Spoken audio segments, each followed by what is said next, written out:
Hi, my name is Skylar. I go by Songbird Schuyler, and I'm a singer, songwriter, musician, and learning producer based out of Washington State. And this is my first interview. I'm super excited, so let's get started. I professionally got into music around 2019-2020. My family's music tastes really influenced why I like music and just kind of inspired me to want to pursue this as a career. We lived on a half acre of land and we had this really tall fence around our yard, and I would just go out there like every day and just dance and sing at the top of my lungs. I'm sure the neighbors loved that, but as far as I know, we didn't get any complaints. I think, what are you gonna yell at a 5-year-old for doing that outside? I miss that honestly like every day still, especially when I'm practicing dance at home, because it was just like the perfect space to do it. I started out with a boombox I would bring out there, and then a portable CD player, which, as some of you may know, how hard it is to move around with those. So choreographing dance moves while having a portable CD player that also skips and trying to stay on beat, that was hard. Some of my favorite memories were when we had to go on long car rides, because it meant that we got to listen to new music. I always was just dreaming one day that would be me on the radio, bringing those moments to other people. That was something that I thought was really cool. So there wasn't a moment where I was like not super into music and then this thing clicked and I was into music. It was like, man, this is what I've always wanted to do my entire life. What took me so long? I think the best way to describe my music would be the feeling that you get from listening to it, rather than it being like a specific genre. It's kind of a mix of things, but the through line that I always want to have through all of my songs is that it gives you confidence, or it just brings you a little bit of joy. It's that music that you can just like put on and then it'll put you in a good mood. That's what I hope to be able to do for people. I try to have a positive emotion running through all of my music of, you know, even if stuff's really hard, there's always a light at the end of the tunnel. I like to say there's a light at the end of the tunnel. Sometimes there's just a lot of traffic, so you have to get through first. I deal with mental health conditions from things that have happened in my past. So I have PTSD and anxiety and generalized anxiety disorder. And if I'm experiencing this, I know a lot of other people are experiencing this. So if I can kind of put what I'm going through out there, I know other people will resonate with that. And hopefully it can bring them some comfort and be like, okay, it's not just me. This stuff happens to other people too. And look what they're doing, you know? So I always wanted to be a source of inspiration, and to people who have anxiety and they want to be a musician or something and they're just like, it's not possible. But be like, no, if I can do it, you can do it, trust me. In terms of like musically, I just love dramatic music, drums, music that kind of creates an experience. So I like to use a lot of ambient noises or elements that kind of relate to the song. I like to kind of create a little world every time I make a song. So that's what I hope to convey. My creative process goes like one of 3-ish ways. So one way I'll write music is I'll just get like a chorus or a verse idea in my head. I just message it to myself. If I have lyrics in mind and a melody, then I'll just record it in my voice app. If I have like a vibe of a song in mind, then I will just pick up my ukulele or my acoustic guitar and I'll just like start playing something and maybe take a lyric from something I already wrote. Or if I can't think of anything, I'll just ad lib until I get something out. If it's more of a different vibe than acoustic, then I'll just open up my DAW and then just kind of try and find like a kind of a bass line loop. If it's like a bass, a synth, and then I'll just start singing to it and then just kind of working it from there. And once I have that, then I just start building it, and then that's when the tears start happening.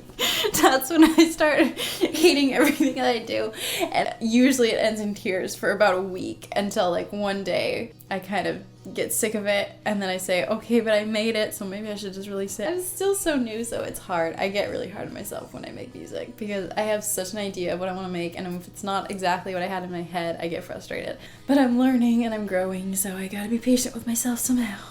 I'm using a free program because it's all I could afford right now. Everything that I do has been very much on a shoestring, and there's a lot of things that have happened in our life where, you know, you just scrap by whatever you can at the time. And through that, it's hard because you see all these great things that people have and do with a lot of money in the music industry, and you're like, man, if I could. But it's also cool because then I can be like, okay, but how can I do that with what I have? And my goal is to just be able to make things that people can't tell came from really nothing. That's what I want to convey to people, is like, okay, you can see all those amazing things and you can be like, there's no way I could do it. But it's like, maybe you can. It might be not exactly the same, but it'll be very close, and just kind of being creative with it. And it's hard not having money to do those things, but also it pushes your creativity further than if you just had everything at your disposal, I feel like it would be harder to be creative, honestly, in that mindset. And so I hope when people watch my music videos or look at my music, they would be surprised it only cost me like $100 or something. That's the goal. And then people can get inspired by that and be like, oh, okay, I don't need to have all this stuff to create something that I think is cool or I'm proud of. So that's what I hope to do. That's also a hard question because I love like literally every single animal. And I think I would much rather be able to talk to animals than people most of the time. So I would say it'd probably be any of the animals that we have in our house. So like cats or fish or hermit crabs or guinea pigs. Any of those would be amazing because they all have such big personalities. Even the fish, even the hermit crabs, you know, everyone always says they don't have personalities, but it's like, man, if you take a second to actually acknowledge them and treat them as like smart creatures, they are so smart and they have such hilarious personalities and each one of them is different. And so like just being able to talk to them, be like, hey, what's up? It would be great to know what kind of cat food our cats actually want to eat. So if I could even just take like 5 minutes and just be like, guys, just I want you to tell me straight up right now, like what is the flavor that you want? We've given you everyone and there's something that you don't like. Tell me what you like. But yeah, just being able to talk to them would be so much fun. The stage that I'm at with my music right now is that I've released a few of my own originals. They're available to stream. My main goal is just to make as much of my own music as possible and just keep growing and producing better and better music. I always want to try and make my next song better than the last. I hate these questions because I have so many. There's so many people I look up to, but I would say Coldplay would be amazing. I grew up with their music. My brother showed me their music and it gives me a lot of comfort because they're like a consistent thing through like my whole life. You know, it's hard to find consistent things in life. I think that's kind of cool and special and I just admire them as artists and also like the positivity that they spread. Their work with sustainability and trying to evolve that and seeing, you know, how can you be sustainable as a musician or touring or whatever it is, which is something that I've always wanted to do too. Like, how can we change this industry into being more sustainable? Because there's so many ways to do things differently now that are important. I really look up to them in those terms too, of being like, yes, they're actually doing it. I remember I read they might be retiring in a couple years from making their own music, and as soon as I read that, I messaged my brother and I was like, dude, I gotta get famous before they retire. I can't not ever work with them. It would be an amazing full circle moment to meet them or perform with them. Yeah, that's a pipe dream. That would be really, really cool. The instruments that I can play are ukulele, acoustic guitar. I'm learning. It's just the bar chords I have a really tough time with, and I think the neck of my guitar is a little bit too big for me. So that's been frustrating, but I can still play it and I can make music out of it, which I think is cool because that was always a dream of mine, was being able to play guitar. So the fact that I can and I'm learning it is really exciting to me. I want to learn so many instruments. I want to learn drums so bad. I want to learn electric guitar so bad. Also, piano is so important. And it's something that I'm so bad at. Learning chord structure, it helps so much when you're producing and doing music like that. But for me, like, that's the one thing that I've always struggled with. So that's the one that's the most important that I'm really trying to get better at. But yeah, drums and electric guitar, I think, are the main ones that I really, really want to start learning.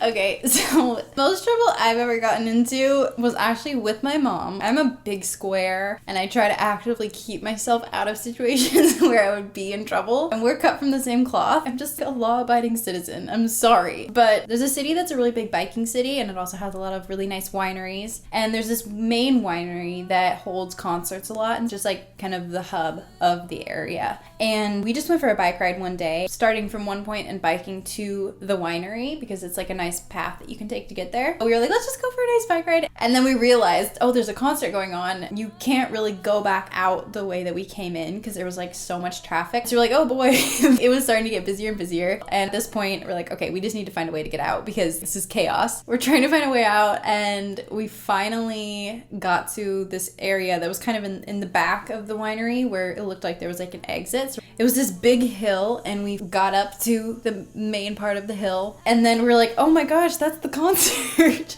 So it was like we were right here on this hill and the whole concert was like right here. So we had like the perfect view. I think it was Bruce Springsteen, but I'm not sure. It was a big name one. and we're there and we're like, oh no, we're not supposed to be here. And we realized there was like event staff all in this area and then security. And so then they came over to us and they're like, you can't be here. And we're like, we know, we're trying to leave. They were not buying it, obviously. They're like, you're obviously just trying to get to sneak into the concert. We're like, no, we really just want to leave. And so they're like, okay, well, you can go up this hill if you finish going up that way, but you have to go that way. Like, don't stop here and like watch the concert. And I'm like, dude, we're not trying to.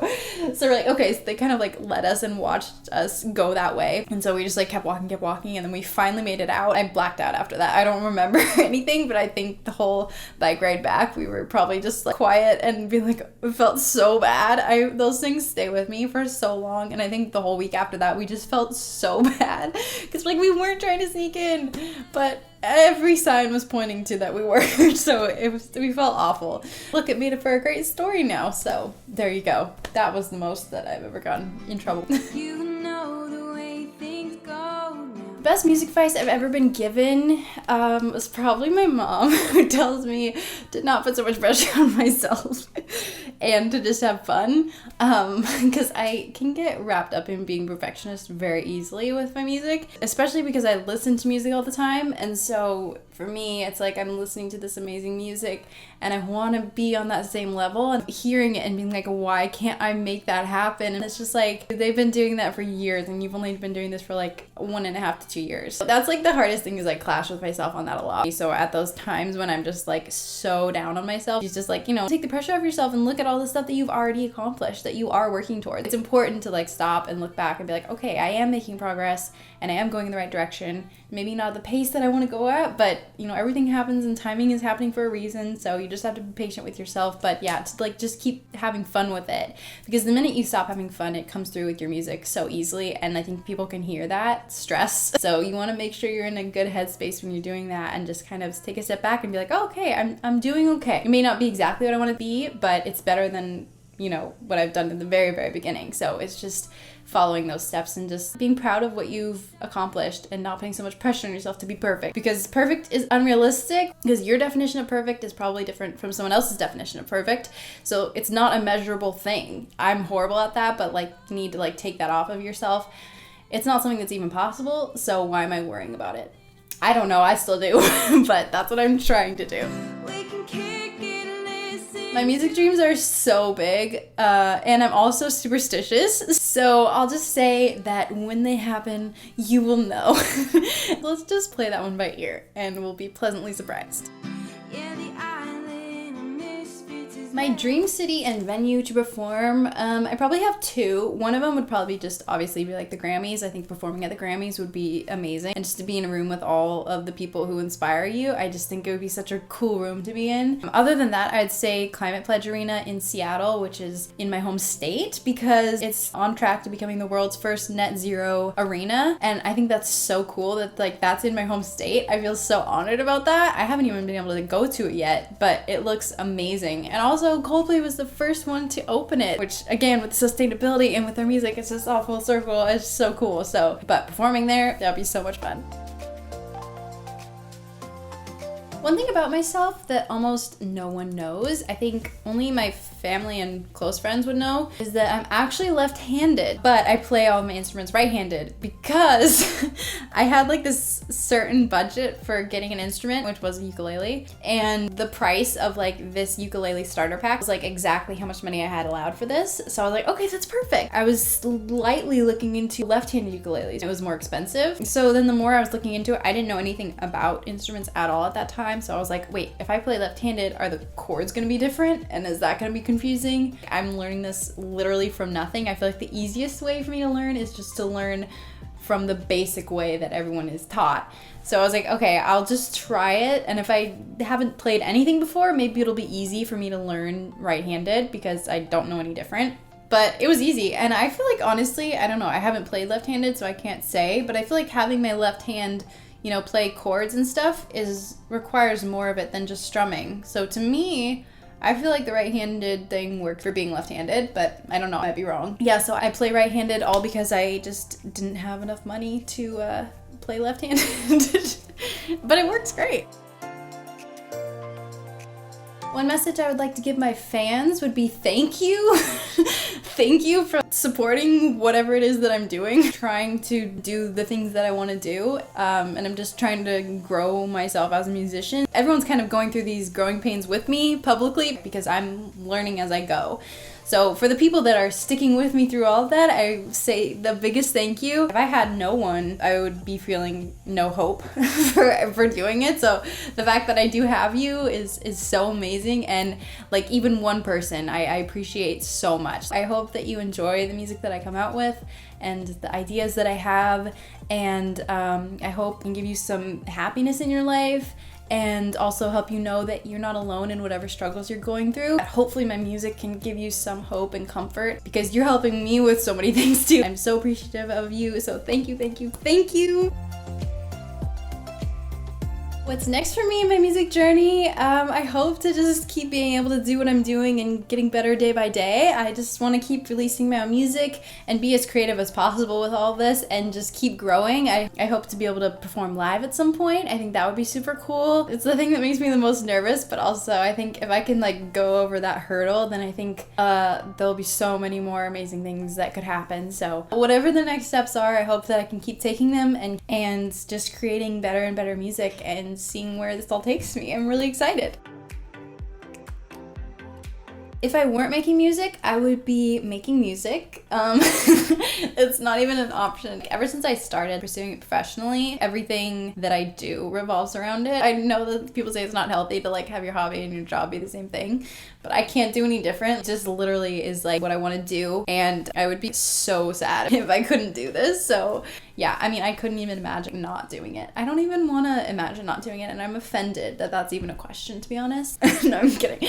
I also have a business with my mom. We have an earth-friendly apparel company, and I've been doing that longer than I've been doing music, actually. So I hope to keep doing that too, because I think that's really fun, and like I said, I'm really into sustainability. So we founded Barefoot Eco Outfitters. It's barefooteco.com. That's kind of where I split my time with my music. Yeah, that's been really, really fun, and it's taught me a lot of business, which is also heavily applied to music. If you want to become something in the music industry, you need to have a business mindset too, a lot of the times, especially now. So it's given me that skill, which is cool, that I can see, oh, I can apply that to my music, or I can apply this thing from my music to the business. Like, it's cool how it kind of all works together, even though they're completely different genres. So that's what I love. Yeah. All right, that was my interview. I'm Songbird Schuyler. Thank you so much if you're still here at the end. I hope that I gave you some entertainment for a few minutes. Thanks for watching, and this was super fun. I hope to do more interviews in the future. Look forward to my debut music video. I'm so excited for you guys to see it. I hope you really like it, and thank you so much again to everyone who supports me. It means so much to me, and I can't wait to show you what else I have in store. Bye. Sometimes I feel like I only have half a brain. Sometimes I feel like my heart's been torn out its cage. Sometimes I fear that I will never be brave. Sometimes I can't keep a thought in my head. Don't worry, we'll get through it together, even in spite the stormy weather. You can only have a rainbow after the rain. We'll find ourselves again.